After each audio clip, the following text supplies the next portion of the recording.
Hi guys, welcome back to the channel. We're gonna be pruning again today. This is optional, by the way, but I want to cut it down because I don't care for too many pomelo.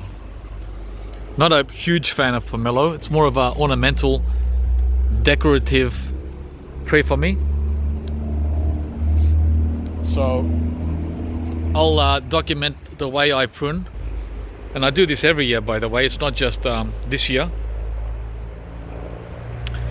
It gets out of hand every spring and summer if I don't cut these guys, right? So I'm gonna look for any flower buds that came back in September. That's when it starts to return or come with new fruit. I don't see any yet. I'm sure, oh, there they are, they're down low. I was gonna say, I'm sure I saw some. Yeah, so these are next year's pomelo, and these are the last ones for this year. We picked around 40, and these are the last ones that are still hanging on. They're more of a winter harvest, and sometimes you get these stragglers into spring. So we're gonna start now with the trusty Fiskars pruner. I work my way from the top down, little by little, in increments, checking for young fruit, because it's hard to see them, and flowers. So that's what I'm gonna do now. I'm going to start at the top.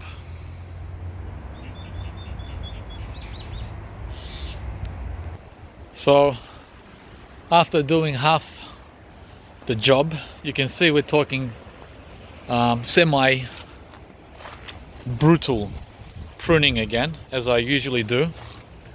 We don't hold back. We don't hold back, guys. Okay? Don't be shy in your pruning.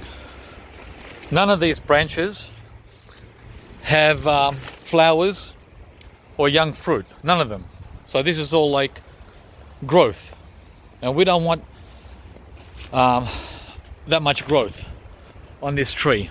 Well, I don't.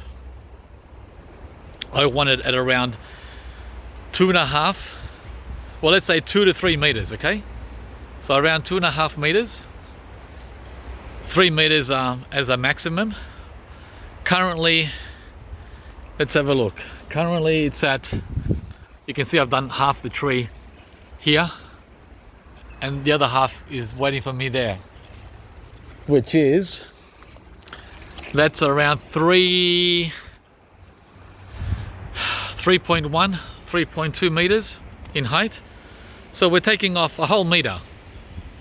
We're bringing it down to around 2 to 2.1 meters. It's exactly what we want without losing any fruit. Very windy today again. I'm getting a little tired of this weather. Not so much the cold, but the wind. It's amazing. So there you go, guys. I got the tops off, and now with the secateur, we'll do the sides. You can see how windy it is. It's crazy. It's really crazy weather we're having all year. It's been windy like this all year since at least Easter, since at least April, May. Crazy wind. Okay, so all these things that are sticking out here, right? Like him, sticking out. See how we're sticking out? And him, all of them that are sticking out. I'm gonna go around with these so they're not in my way when I walk around the tree. See that?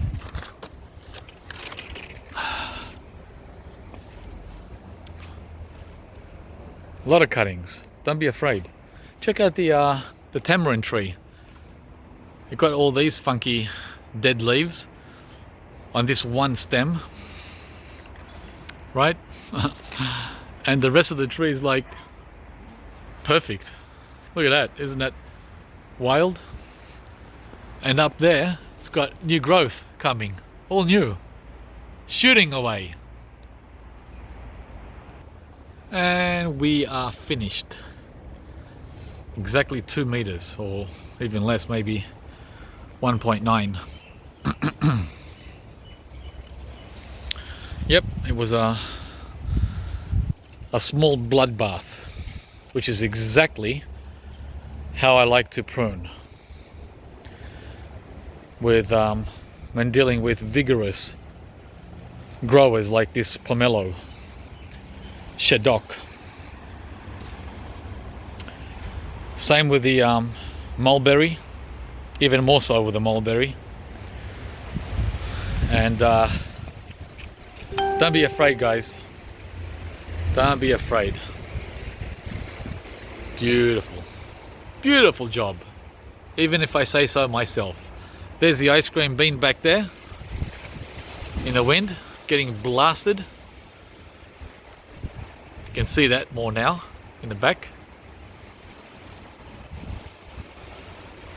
Where's all the fruit for next year? Good question. I had a look and it's all down below. Nothing up here except for what you saw at the beginning.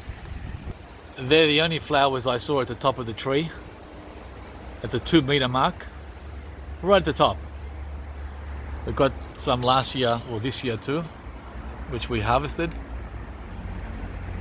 But most of them are coming at the bottom. Ooh, all the way down. See that? They're all down here, hiding. There's a good, probably the same as it was this year.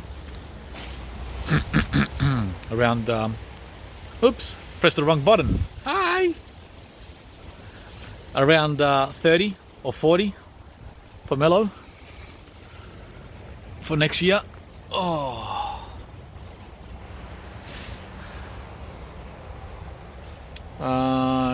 Yeah, so very low. That's cool. No problem. So now we just clean up the mess, guys, which means more mulch for the coming summer, and we're left with a compact tree. And there's a tamarind behind it. You can see that now. Wasn't visible before. So that's how I prune my citrus. I do that with citrus in general. You saw me do it back in winter with Tangelo.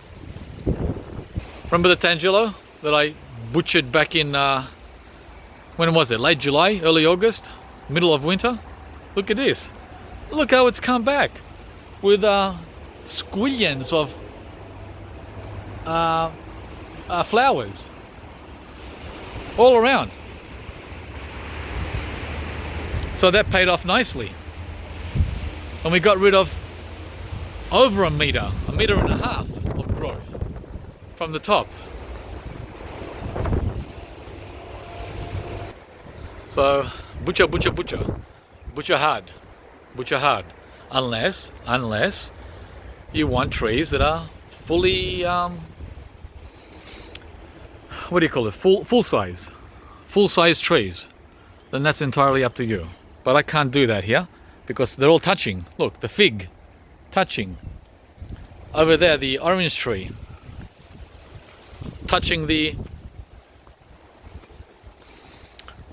white sapoti here, and touching the POMELO there, which I just pruned. See that? I can walk through here now, between them, between the orange and the POMELO. I can walk right through without touching.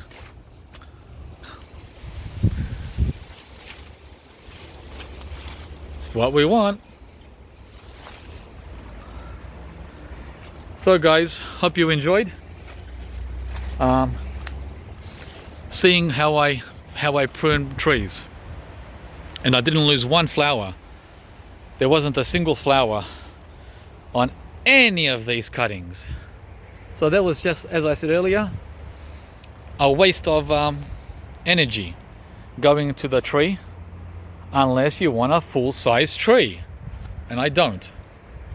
Because some of you have been responding in the comments with, what a terrible hack, someone said yesterday, with the custard apple.